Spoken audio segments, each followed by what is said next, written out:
नमस्कार, हिमाचल खबरनामा में आपका स्वागत है। मैं हूं कैलाश वर्मा। सबसे पहले नजर डालते हैं कुछ खास सुर्खियों पर।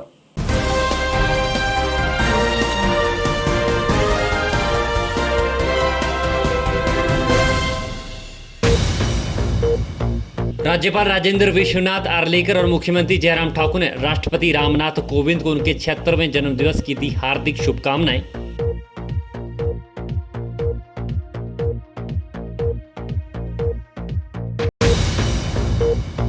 हिमाचल प्रदेश में 36 रुपए महंगा हुआ व्यावसायिक गैस सिलेंडर।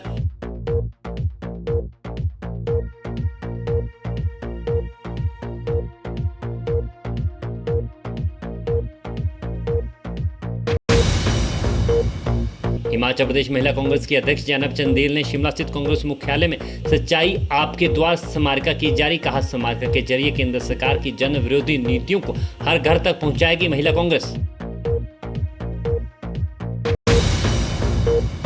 अंतर्राष्ट्रीय वृद्धजन दिवस के उपलक्ष्य पर हेल्पेज इंडिया ने बुजुर्गों के लिए किया विशेष कार्यक्रम का आयोजन।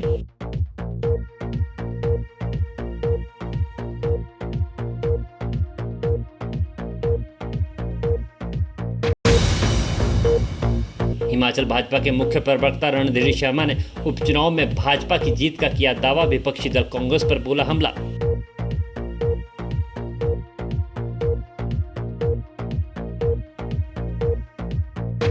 सुर्खियों के बाद अब खबरें विस्तार से। राज्यपाल राजेंद्र विश्वनाथ आर्लेकर और मुख्यमंत्री जयराम ठाकुर ने राष्ट्रपति रामनाथ कोविंद को उनके 76वें जन्मदिवस की हार्दिक शुभकामनाएं दी है। अपने बधाई संदेश में राज्यपाल ने कहा कि राष्ट्रपति का साधारण व्यक्तित्व और सामाजिक समरसता के संदेश ने उन्हें अलग पहचान दी है। उन्होंने ईश्वर से उनके स्वस्थ जीवन और दीर्घायु की कामना की। वहीं राष्ट्रपति को भेजे अपने संदेश में मुख्यमंत्री ने उन्हें शुभकामनाएं देते हुए कहा कि समाज के गरीब व पिछड़े वर्ग को सशक्त बनाने में उनकी भूमिका महत्वपूर्ण है। उनकी सादगी और उच्च नैतिक मूल्य लोगों के लिए हमेशा प्रेरणा के स्रोत बने रहेंगे। मुख्यमंत्री ने राष्ट्रपति के स्वस्थ जीवन और दीर्घायु की कामना करते हुए विश्वास जताया कि उनके अनुभवों से राष्ट्र लाभान्वित होगा।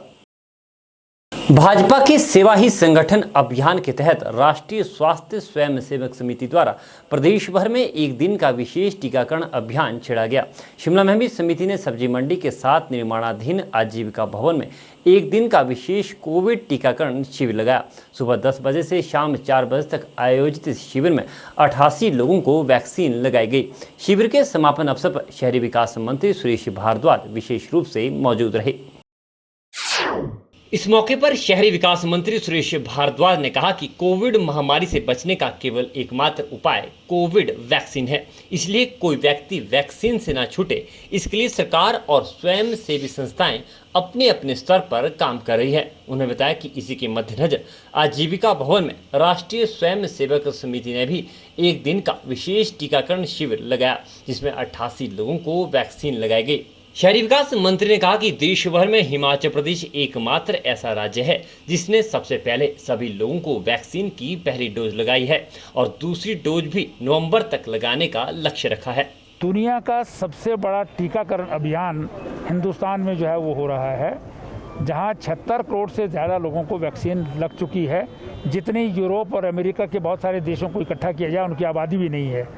तो इसलिए भारत में प्रधानमंत्री श्री नरेंद्र मोदी जी के नेतृत्व में जो एक बहुत बड़ा अभियान इस महामारी को कंट्रोल करने के लिए जो है वो चलाया गया है, उसी के अंतर्गत एक राष्ट्रीय स्वास्थ्य मिशन भी जो है वो प्रारंभ किया गया है। इसमें वॉलंटरीली जो है वो स्वास्थ्य स्वयंसेवक जो है वो एनरोल किए गए हैं और स्थान स्थान पर वैक्सीनेशन जो है वो अभियान में वो सक्रिय भूमिका निभा रहे हैं। उसी दृष्टि से आज शिमला के सब्जी मंडी क्षेत्र में जो है वो यहाँ पर ये अभियान प्रारंभ किया गया, जिसमें लगभग 88 लोगों की जो है वो वैक्सीन लग चुकी है अभी तक, और उसमें 40 से ज़्यादा ऐसे लोग हैं जिनकी आईडी नहीं है, मतलब माइग्रेटरी लेबर है या कोई दूसरे लोग हैं जिनको वैक्सीन नहीं लगी थी।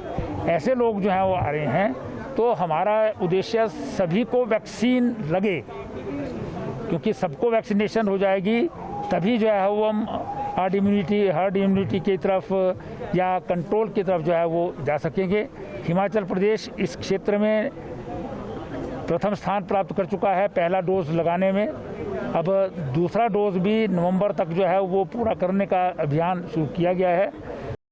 खाद्य आपूर्ति मंत्री राजेंद्र गर्ग ने बताया कि प्रदेश सरकार ने डिपुओं के माध्यम से दिए जाने वाले सस्ते राशन वितरण के लिए उपभोक्ताओं की आंखों को स्कैन करने का निर्णय लिया है। उन्होंने बताया कि इस व्यवस्था को जल्द लागू किया जाएगा, जिसे लेकर तैयारियां चल रही है। हालांकि पहले बायोमेट्रिक प्रणाली के तहत अंगूठा लगाकर राशन वितरण किया जा रहा था, लेकिन कोविड काल में इस व्यवस्था को बदलकर आधार OTP माध्यम से लागू किया गया है। अब इसमें बदलाव करके आंखों को स्कैन करके राशन वितरण किया जाएगा। वहीं खाद्य आपूर्ति मंत्री राजेंद्र गर्ग ने बताया कि डिपो में पारदर्शिता लाने के लिए नई व्यवस्था बनाई जा रही है, जिसके तहत आने वाले समय में आंखें स्कैन करने पर राशन वितरण किया जाएगा। इसके लिए टेंडर प्रोसेस चल रहा है। जब कोई भी राशन कार्ड होल्डर डिपो पर जाता है तो वहाँ बायोमेट्रिक मशीन के साथ अंगूठा लगाना पड़ता है।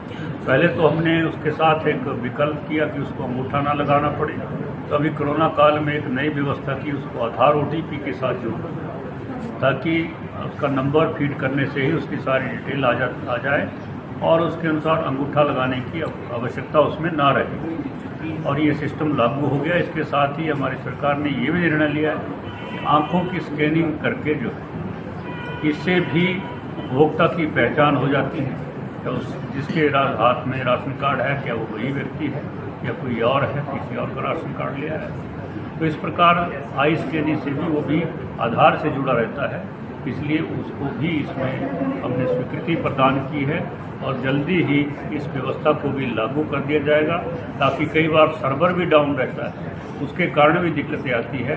तो आई स्कैनिंग के कारण जो है ये सारी समस्याओं का भी हल हो। सतलुज जल विद्युत निगम अपनी स्थापना के 33 वर्ष पूरे कर चुका है। वर्ष 1988 में एक प्रोजेक्ट से शुरू हुई SJVN के पास आज भारत, नेपाल और भूटान में 32 जल विद्युत परियोजनाएं हैं। सतलुज जल विद्युत निगम के MD नंदलाल ने शिमला में आयोजित पत्रकार वार्ता में बताया कि कंपनी ने 3000 करोड़ से प्रोजेक्ट बनाने का सफर शुरू किया था और आज SJVN 35,000 करोड़ के प्रोजेक्ट का निर्माण कर रहा है। उन्होंने बताया कि विद्युत उत्पादन में 1500 मेगावाट से शुरू हुआ सफर आज 11,000 मेगावाट हो गया है, जिसको 2040 तक 25,000 मेगावाट की कंपनी बनाने का लक्ष्य रखा गया है। मीडिया से मुखातिब होते हुए नंदलाल ने बताया कि विद्युत परियोजनाओं के अलावा SJVN अब सोलर, विंड और थर्मल प्लांट भी लगा रहा है। बताया कि हिमाचल में SJVN का 5,000 करोड़ का निवेश किया गया है। अगले 5 सालों में निगम 23,000 करोड़ का निवेश विद्युत परियोजनाओं पर करेगी। पहली बात तो हमारे एनुअल रिजल्ट्स रहे हैं 2020-21 के, वो बहुत ही अच्छे रहे हैं, रेवेन्यू पॉइंट ऑफ व्यू से भी और प्रॉफिट पॉइंट ऑफ व्यू से। हमने 2020-21 में highest ever profit before tax 2,168 crore rupees का प्रोजेक्ट किया है और इसी तरह रेवेन्यू भी 3,213 करोड़ रुपीज़ का रेवेन्यू। वर्तमान में SJVN की 10 परियोजनाएं निर्माणाधीन हैं, अंडर कंस्ट्रक्शन, जिनके ऊपर 35,000 करोड़ रुपए का निवेश होने जा रहा है। भविष्य की बात करूं तो अभी हमारी ऑपरेशनल कैपेसिटी जो है वो 2016 मेगावाट की है। 2023-24 तक 5,000 मेगावाट की ऑपरेशनल कैपेसिटी हमारी हो जाएगी और इसी तरह 2030 तक हम इसको 12,000 मेगावाट की करेंगे और 2040 तक 25,000 मेगावाट की कंपनी SJVN होगी। रिन्यूअल की जहाँ तक बात है, अभी तक हमारा पोर्टफोलियो जो है 2000 में से करीब 103 मेगावाट का है। 2023-24 तक 5,000 मेगावाट में से 1,500 मेगावाट सोलर और विंड का होगा और 2030 तक 12,000 मेगावाट में से 6,000 मेगावाट सोलर और विंड का होगा। जहाँ तक हिमाचल प्रदेश की बात है, हिमाचल प्रदेश में इसमें 2 परियोजनाएं निर्माणाधीन हैं, नूरी स्टेज 1 और धौला से, और दोनों परियोजनाएं 2025 और 2026 में कमीशन हो जाएंगी। तीसरी परियोजना सुन्नी डैम जो है वो मार्च 2022 से पहले हम उसके ऊपर निर्माण शुरू करने का प्रयास कर रहे हैं। राज्यपाल राजेंद्र विश्वनाथ आर्लेकर ने राजभवन में ब्रह्मनाद द्वारा प्रकाशित कला और संस्कृति पर आधारित बहुभाषी ई पत्रिका ब्रह्मबोधि ई प्लेटफॉर्म 2022 का शीर्षक पृष्ठ जारी किया है। प्रकाशन की सफलता की कामना करते हुए राज्यपाल ने आशा व्यक्त की है कि पत्रिका देश की समृद्ध सांस्कृतिक विरासत और कला को प्रोत्साहित करने में सहायक सिद्ध होगी। पत्रिका के संपादक एवं ब्रह्मनाद कला समिति के प्रबंध निदेशक रूपक मेहता इस अवसर पर उपस्थित रहे। हिमाचल प्रदेश महिला कांग्रेस ने केंद्र की मोदी सरकार के खिलाफ मोर्चा खोल दिया है। केंद्र सरकार की विफलताओं के बारे में महिला कांग्रेस प्रदेश के लोगों को जागरूक करेगी। इसके लिए महिला कांग्रेस ने राष्ट्रीय स्तर पर सच्चाई आपके द्वार स्मारिका जारी की है। प्रदेश महिला कांग्रेस की अध्यक्ष जैनब चंदेल ने कांग्रेस कार्यालय राजीव भवन में सच्चाई आपके द्वार स्मारिका जारी की। इस दौरान उन्होंने कहा कि इस स्मारिका को प्रदेश के हर घर तक पहुंचाया जाएगा और केंद्र सरकार की महिला विरोधी नीतियों और विफलताओं से जनता को अवगत करवाया जाएगा। जैनब चंदेल ने आरोप लगाया कि केंद्र में जब से भाजपा की सरकार आई है तब से महिलाओं के खिलाफ अत्याचार बढ़े हैं, महंगाई आसमान छू रही है और प्रदेश में किसान बागवान परेशान हैं। पूरे हिंदुस्तान में महिला कांग्रेस जो है इसको आगे लेकर जा रही है। इसमें भाजपा सरकार की जो जन विरोधी निर्णय है उसका सारा इसमें विस्तार से इसमें बताया गया है और ये हमारा परम कर्तव्य भी बन जाता है कि महिला कांग्रेस की एक जिम्मेदार कार्यकर्ता होने के नाते जो जन विरोधी निर्णय लिए गए हैं वो जनता तक भी पहुंचने चाहिए कि इस सरकार ने अपने कार्यकाल में चाहे वो किसान है, चाहे वो युवा वर्ग है, चाहे वो महिलाएं हैं, चाहे वो युवा हैं, सबके खिलाफ इन्होंने गलत निर्णय लिए हैं। इसलिए इनका पर्दाफाश करना वो हमारा परम कर्तव्य बन जाता है। इन्होंने किसानों के बारे में कहा था कि किसानों को हम किसान हितैषी हैं। आप देख रहे हैं 10 महीने से लोग किसान सड़कों पे है, ठीक है। आयात शुल्क इन्होंने बढ़ाने चाहिए थे ताकि बाहर से कम हम लोग, चाहे वो खाद्यान्न है, चाहे आलू है, जो भी है ना, मक्का है, सब चीज़ें जो हम बाहर से मंगा रहे हैं और यहाँ पर किसान अपना कहाँ बेचेगा फिर। आप देखिए ना, इनको आयात शुल्क क्या करना चाहिए था, बढ़ाना चाहिए था ना, ताकि किसानों को फ़ायदा हो। ये तो जन विरोधी सरकार है। एमएसपी मांग रहे हैं, एमएसपी ये लोग दे नहीं रहे हैं, ठीक है। तो किसानों की बात है। महिलाओं की हम बात करेंगे कि महंगाई कितनी बढ़ गई है। यूपीए सरकार में 435 रुपये का सिलेंडर आता था, आज 1000 रुपये का आता है। पेट्रोल डीजल की आप बात देखो, सरसों का तेल आप देख लीजिए, 80 रुपये का आता था यूपीए सरकार के समय में, आज 240 रुपये का आता है। दालें 55 रुपये की आती थी, आज 150 से 200 रुपये किलो है, ठीक है। युवा हमारे बेरोजगार हैं, आप देखिए, नौकरी मांगते हैं तो उन्हें डंडों से पीटा जाता है। आज हिमाचल प्रदेश में ही 14 लाख हमारे बेरोजगार हैं, लेकिन हिमाचल से बाहर के लोगों को रोजगार दिया जा रहा है। महिलाओं के साथ कितना अत्याचार हो रहा है। महिलाओं के साथ जो अत्याचार में जो वृद्धि हो रही है वो इस सरकार में सबसे ज़्यादा हो रही है। और पिछले 45 सालों में महंगाई और बेरोजगारी में ये सारे रिकॉर्ड तोड़ दिए। कितने चिंतनीय बात है ये चीज़ें। ये जो सरकार है ना, ये जन विरोधी सरकार है। राज्य आपदा प्रबंधन एवं प्राधिकरण बोर्ड के चेयरमैन एवं भाजपा के मुख्य प्रवक्ता रणधीर शर्मा ने कहा कि केंद्र व राज्य सरकारों ने जनहित में कई कल्याणकारी योजनाएं शुरू की है और हर व्यक्ति को लाभ पहुंचाने के मकसद से योजनाओं को धरातल पर उतारा जा रहा है। उन्होंने बताया कि सहारा योजना में 3000 पेंशन और शगुन योजना के तहत IRDP व BPL परिवारों की कन्याओं को शादी के लिए 31,000 रुपये का शगुन दिए जाने का प्रावधान किया गया है। बिलासपुर के परिधि गृह में आयोजित प्रेस कॉन्फ्रेंस में रणधीर शर्मा ने कहा कि सरकार की विभिन्न विकासात्मक योजनाओं और उपलब्धियों के दम पर पार्टी उपचुनाव और 2022 में प्रस्तावित आम चुनाव लड़ेगी। प्रेस कॉन्फ्रेंस के दौरान रणधीर शर्मा ने विपक्षी दल कांग्रेस पर भी खूब हमला बोला। बिलासपुर में आयोजित पत्रकार वार्ता के दौरान भाजपा के मुख्य प्रवक्ता रणधीर शर्मा ने विपक्षी दल कांग्रेस की घेराबंदी करते हुए आरोप लगाया कि हार के डर से कांग्रेस के नेता चुनाव लड़ने से भाग रहे हैं। उन्होंने कहा कि कांग्रेस के प्रदेशाध्यक्ष कुलदीप सिंह राठौर का भाजपा पर आदर्श आचार संहिता के उल्लंघन के आरोप लगाना और चुनाव आयोग को सीधे पत्र लिखने का बहाना यही दर्शाता है कि हार के भय से कांग्रेस इस प्रकार के हथकंडे अपना रही है। रणधीर शर्मा ने आरोप लगाया कि कांग्रेस नेता उपचुनाव के मद्देनजर तथ्यहीन बयानबाजी कर जनता को गुमराह करने का प्रयास कर रहे हैं। प्रत्याशियों की संभावित हार को देखते हुए बेतुकी बयानबाजी पर उतर आए हैं। उन्होंने कहा कि पिछले दिनों शिमला में कांग्रेस की राष्ट्रीय प्रवक्ता अलका लांबा ने तथ्यहीन व आधारहीन बयान देकर अपनी मानसिकता का परिचय दिया है। भाजपा अलका लांबा के बयान की कड़े शब्दों में निंदा करती है। उन्होंने कहा कि नशे को लेकर जिन बड़े नेताओं पर आरोप लगाए गए हैं वह सभी निराधार है, इसके लिए उन्हें सार्वजनिक रूप से माफी मांगनी चाहिए। उन्होंने कहा कि अलका लांबा का बयान विरोधाभासी है। उन्होंने कहा कि एक तरफ कहा है कि पुलिस ने 300 किलोग्राम चरस पकड़ी और यह तो सरकार के पक्ष की बात है, जबकि दूसरी ओर नशे के लिए बड़े नेताओं पर तथ्यहीन आरोप लगाकर कांग्रेस नेत्री खुद ही घिर गई है। उन्होंने कहा कि भाजपा की केंद्र और राज्य सरकारों ने नशे पर लगाम कसने के लिए कड़े कदम उठाए हैं। रणधीर शर्मा ने कहा कि प्रदेश की भाजपा सरकार ने पंजाब पुलिस के साथ संयुक्त अभियान चलाकर नशा माफिया के खिलाफ कार्रवाई की है। ऐसे में सनसनी फैलाने के लिए झूठी बयानबाजी करना अलका लांबा को शोभा नहीं देता। उन्हें सार्वजनिक तौर पर माफी मांगनी चाहिए। उन्होंने कहा कि कांग्रेस नेताओं को बेतुके बयान देने का कोई अधिकार नहीं है।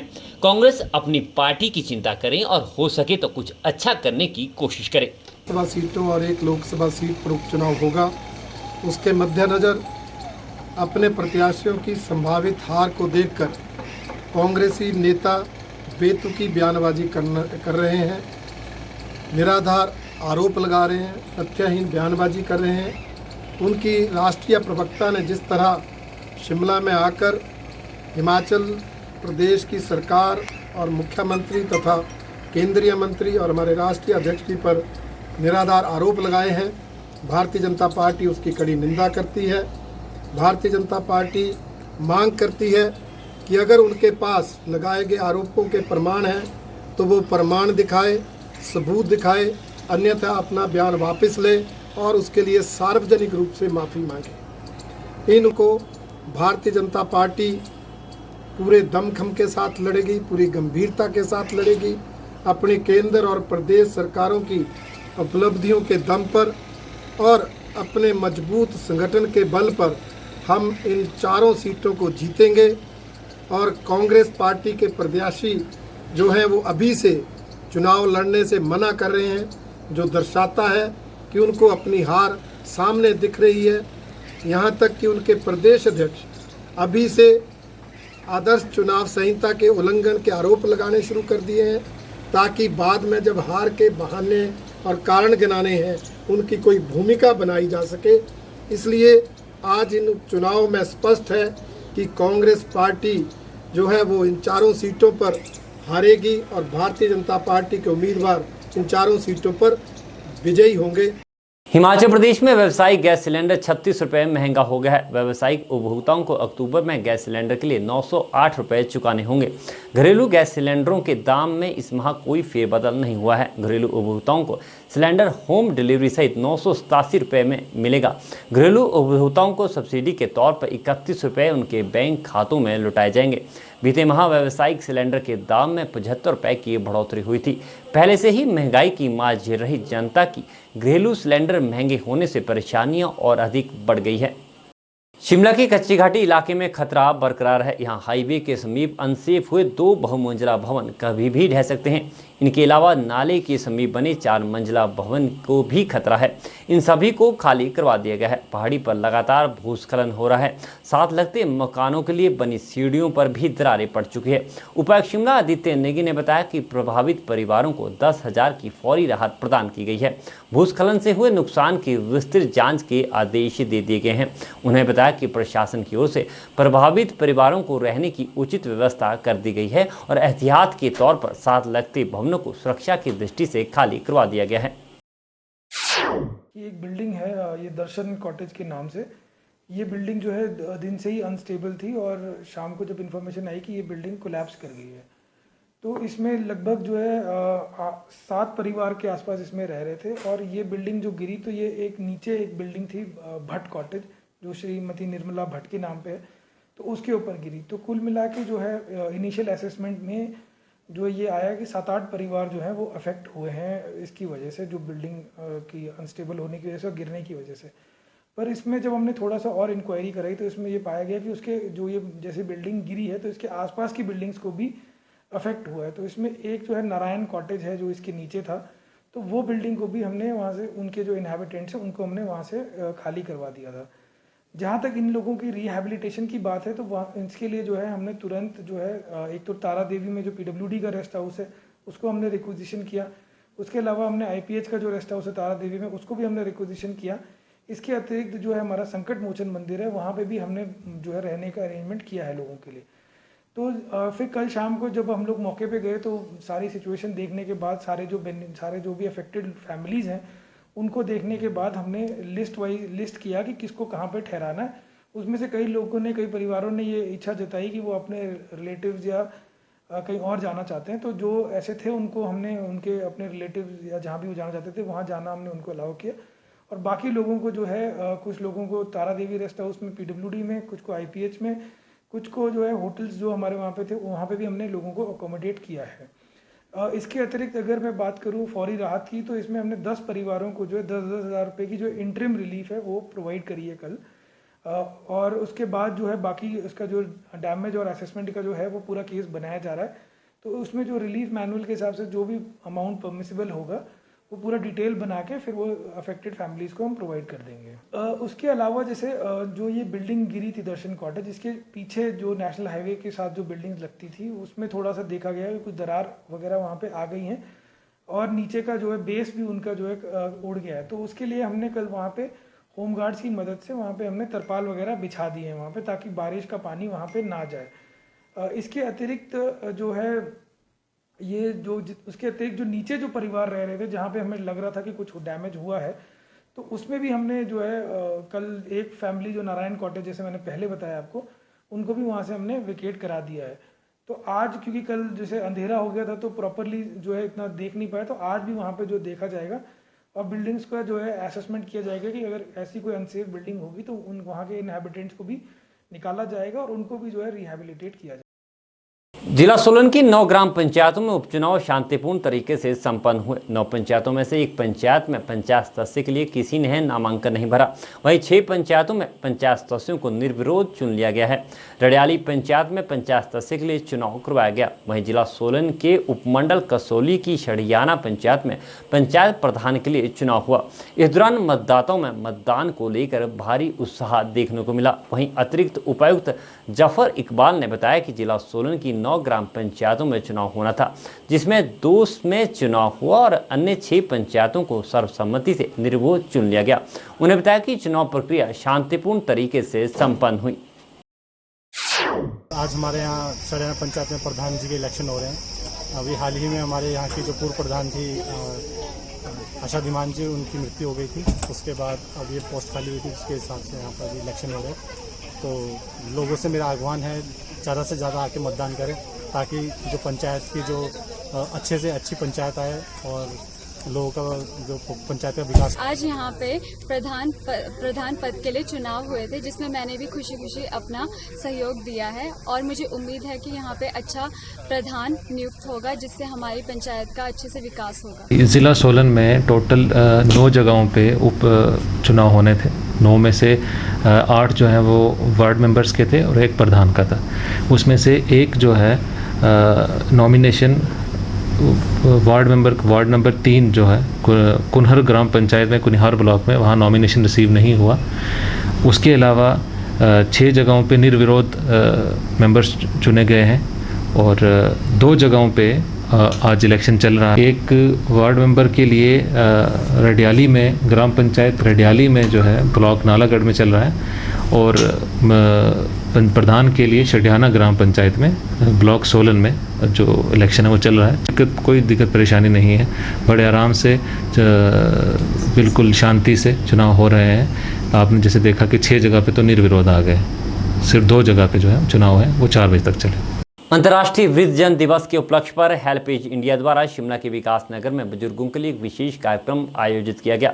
इस अवसर पर NHM के मिशन डायरेक्टर हेमराज बैरवा ने बतौर मुख्य अतिथि शिरकत की। कार्यक्रम में बुजुर्गों ने पहाड़ी व फिल्मी गीतों पर थिरक कर खूब मौज मस्ती की। हेल्पेज इंडिया के राज्य प्रमुख डॉक्टर राजेश कुमार ने बताया कि कार्यक्रम का बुजुर्गों ने खूब लुत्फ उठाया। उन्होंने सरकार से बुजुर्गों की पेंशन 1500 से बढ़ाकर 2000 रुपये किए जाने की मांग की।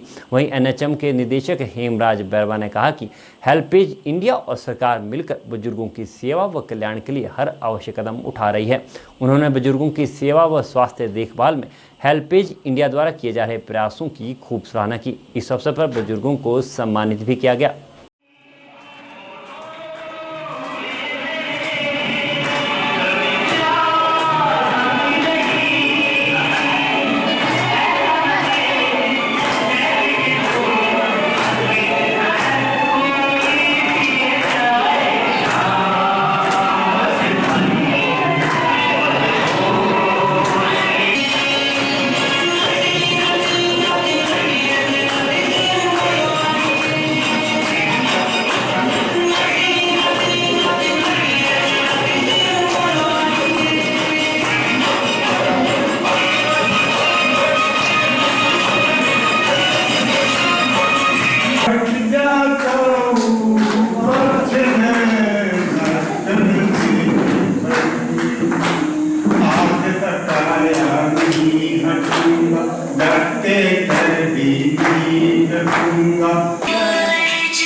एक दिन जो डेडिकेट इंटरनेशनल लेवल पे बुज़ुर्गों को किया है, इसका अपना मकसद है। और मैं समझता हूँ कि दिवस पर हमें उन चीज़ों को दोबारा से एक बार रिव्यू करना चाहिए, देखना चाहिए जिनकी वजह से बुज़ुर्गों की जो लाइफस्टाइल है, जो समस्याएं हैं, उनका समाधान हो सके। आज जिस तरीके से एक्टिविटीज़ प्लान हुई, मैं समझता हूँ काफ़ी अच्छे तरीके से बुज़ुर्गों ने पार्टिसिपेट किया है। अपने पूरे जीवन काल का मैक्सिमम पीरियड वो निकाल चुके हैं और अब एक स्टेज जब होती है जहाँ पर उनको सपोर्ट की आवश्यकता होती है, चाहे सरकारी तंत्र के थ्रू हो, चाहे परिवार की तरफ से हो, तो उन चीज़ों को सुदृढ़ करने की ज़रूर आवश्यकता मैं समझता हूँ। और जहाँ तक हेल्थ डिपार्टमेंट की बात है, तो NHM की तरफ से हम लोग जो इस तरीके के NGOs एक्टिवली इस फील्ड में कार्य करते हैं, हम उनकी फंडिंग करते हैं और वहाँ पर हम इंश्योर करते हैं कि किसी तरीके का डिले ना हो। और आगे भी फर्दर अगर कोई स्केल अप का ऑप्शन इसमें होता है कि हम और आउटरीच इसमें बढ़ाएंगे और अंदर तक जाएंगे, तो हम डेफिनेटली उस पर पॉजिटिवली ही आगे बढ़ेंगे। इस दिवस को मनाने का सबसे मुख्य कारण ये था कि जो हमारे बुज़ुर्ग हैं, जिन्होंने अपने देश के लिए, प्रदेश के लिए, सोसाइटी के लिए जो कंट्रीब्यूशन दिया था, तो उनके इस कंट्रीब्यूशन को एक रिस्पेक्ट और एक यादगार के रूप में हम लोग ये दिवस मनाते हैं। तो हेल्पेज इंडिया भी पूरे इंडिया में हम लोग हर साल इस दिवस को बड़े धूमधाम से बुजुर्गों के साथ मनाते हैं। तो इस साल हमको जैसे हम सबको मालूम है कि कोविड की वजह से बहुत ज़्यादा, खासकर जो है बुजुर्गों के ऊपर इस कोविड का बहुत इम्पैक्ट पड़ा था। तो हमने एक कैंपेन पूरे इंडिया में रखा था जिसमें बिल्ड बैक था इनका, बुजुर्गों को एक ऐसे अपने प्लेटफॉर्म में लाता था जिसकी वजह से उनका जो हेल्थ है, उनका जो लाइवलीहुड है, जो उनका जो डिग्निटी मेंटेन रहे। तो इस दिन हमने एक कैंपेन पूरे इंडिया में हमने शुरू कर दिया है इसका। और साथ में आज जो हमारे बुजुर्ग हैं, खासकर गांव में बुजुर्ग रहते हैं, उनका जो एक कोविड की वजह से काफ़ी उनके लाइवलीहुड में जो से इनका इनकम जनरेशन लगभग ख़त्म हो गया था। तो हमने सरकार को, हमने MD NHM के थ्रू हमने मुख्यमंत्री जी को एक रिक्वेस्ट भेजा है जिसमें उनको जो पेंशन है जो 1500 से 2000 रुपये बढ़ा दिया जाए। तो मुझे लगता है कि आने वाले दिनों में हमारी सरकार, हिमाचल सरकार ज़रूर इसके ऊपर काम करेगी और उनका जो है पेंशन 2000 रुपये तक कर देंगे तो मुझे बहुत खुशी होगी। साथ में आज बुज़ुर्गों ने जो अंतर्राष्ट्रीय वृद्धजन दिवस था, यहाँ पे काफ़ी सांस्कृतिक कार्यक्रम थे, बुजुर्ग 95 साल के बुज़ुर्गों ने अपना यहाँ परफॉर्मेंस दिया। तो कंसेप्ट ये है कि बुज़ुर्ग आए, बाहर निकले और अपने आप को बिज़ी रखे, ताकि ऐसे कोई मेंटल हेल्थ का जो आजकल इशू आ रहा है, प्रॉब्लम्स आ रहा है, उस तरह के प्रॉब्लम से अपने आप को बचाएं और ऐसे प्रोग्राम्स में आए और अपने आप को बिज़ी रखें। हिमाचल खबरनामा के इस अंक में इतना ही। नमस्कार।